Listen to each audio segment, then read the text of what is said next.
There was a king in ancient times. He has had a deep friendship since childhood.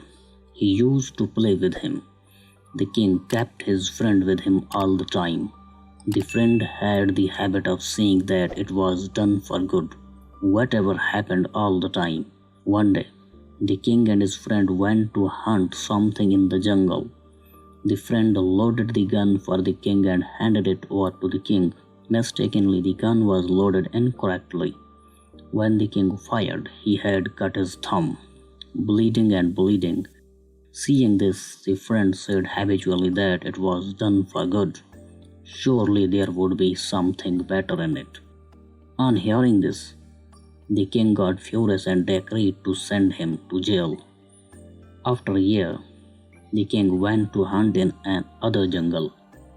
The unlucky king was caught by wild cannibals. They took him to their area. They bound the king around his neck.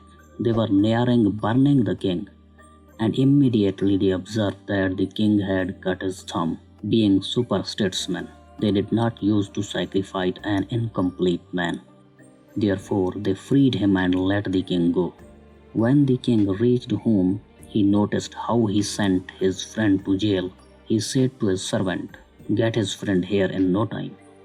When he was presented before the king said, "I did wrong to you. I should not do that. Pardon me.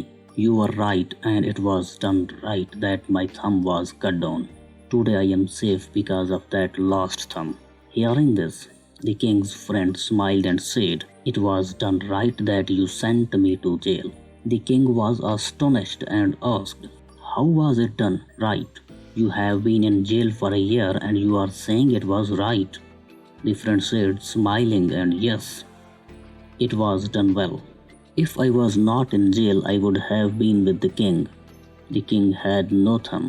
He was saved, but I might have taken his place. So when something happened, it happens for good." Moral: don't become pale when something bad happens to you. Sometimes later, it brings happiness and prosperity for you.